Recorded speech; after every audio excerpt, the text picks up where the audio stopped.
Chers amis, bonjour. L'équipe de Lumière sur le chemin vous présente aujourd'hui une épée de très grande qualité. À la fin de l'émission, nous vous indiquerons un choix de publications disponible sur notre site internet www.mediachrist.net.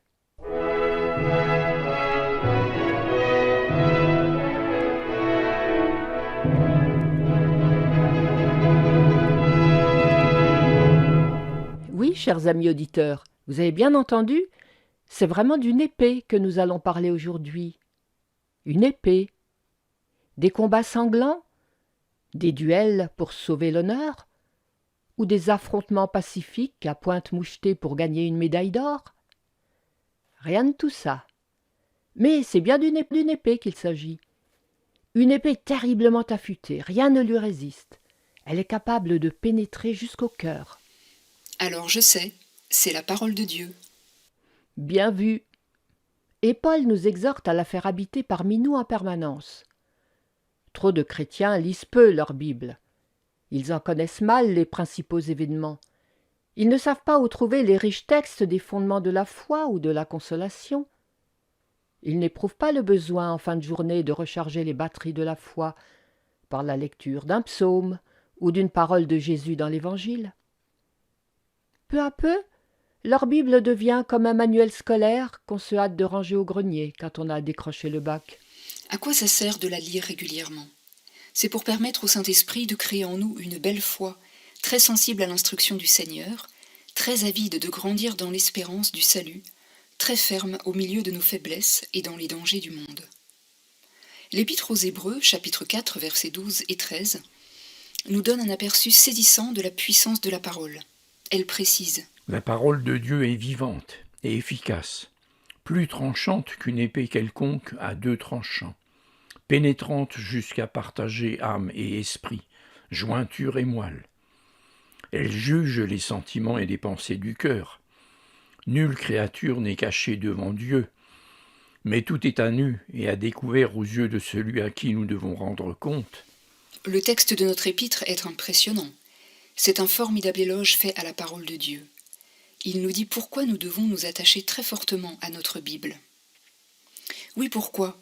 Parce qu'elle est une épée tranchante, vivante et efficace. La Bible est la parole de Dieu. Paul le rappelle dans sa deuxième épître à Timothée. Toute l'écriture est inspirée de Dieu. Parce que la Bible est la parole de Dieu, elle est donc le fondement de la foi des chrétiens, comme l'apôtre le précise aux Éphésiens. Vous avez été édifiés sur le fondement des apôtres, des prophètes, Jésus-Christ lui-même étant la pierre angulaire. Quand les auteurs sacrés parlent de la parole de Dieu, il s'agit des écrits des apôtres et des prophètes.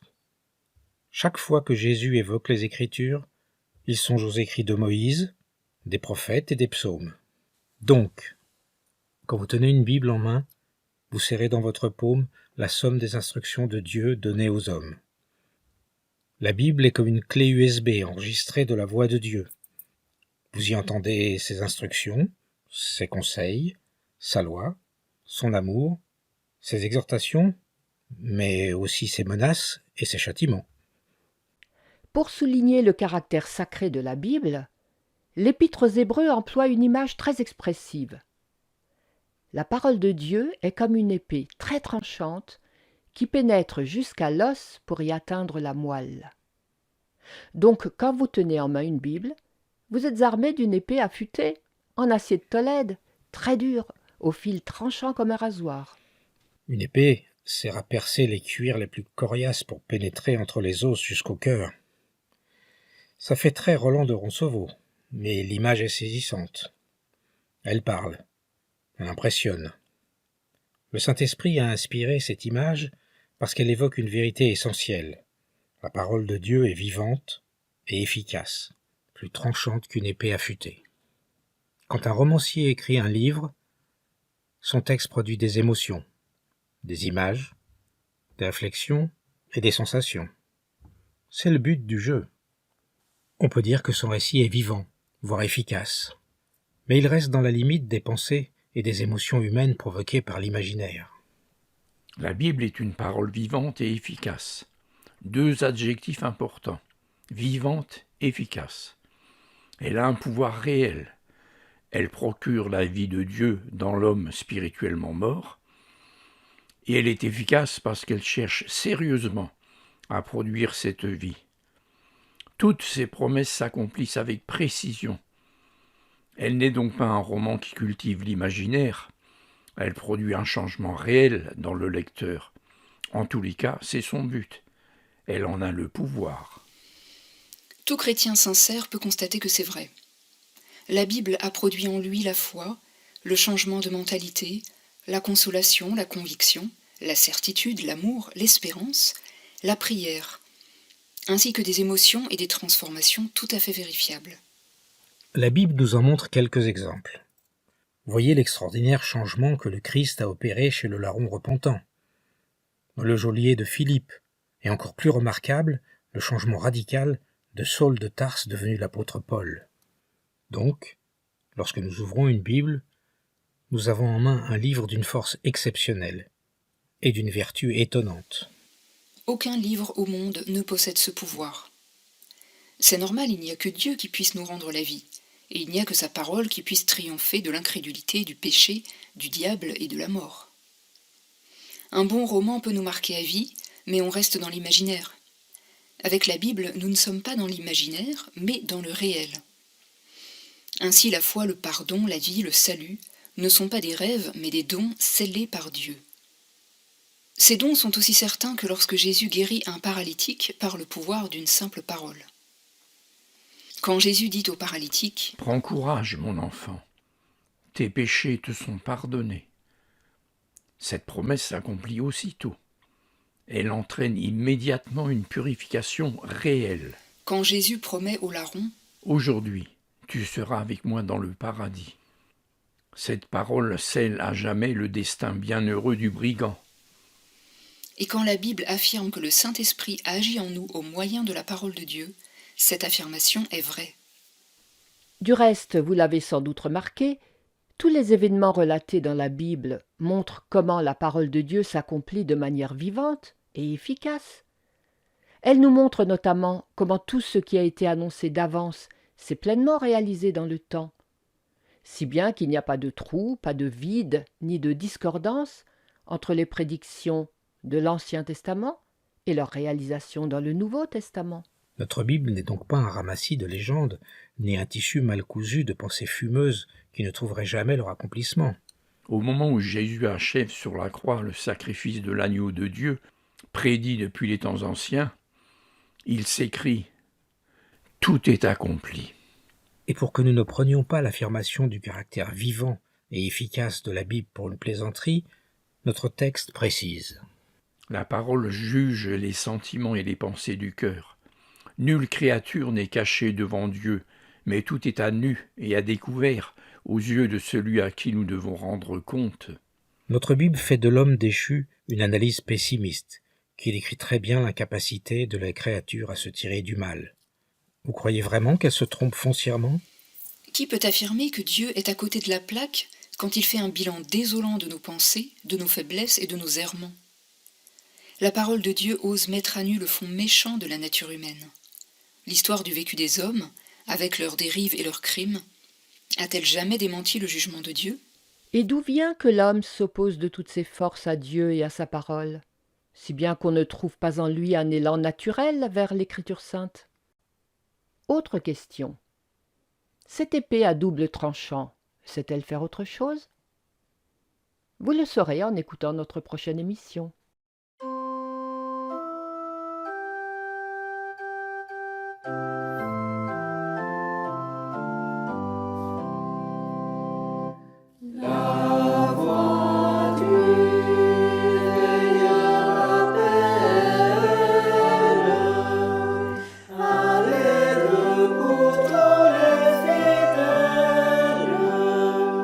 Il est minuit, réveillez-vous.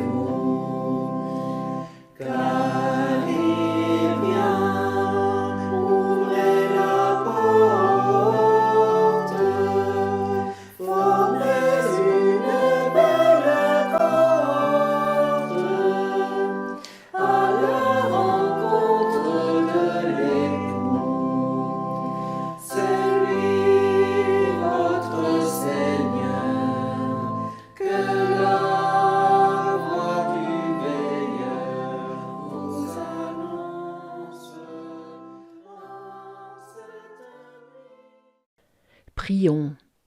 Seigneur, cette épée à deux tranchants doit percer le cœur de tous ceux qui nous écoutent. Ta parole est vivante, elle travaille dans les cœurs, elle est efficace. Seigneur, toi qui as donné ta vie pour que tous puissent être sauvés, fais que beaucoup de gens acceptent le salut que tu leur offres gratuitement. Amen.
Ouh là là, j'ai eu une peur bleue tout à l'heure. Rien de grave. Bah si, enfin presque.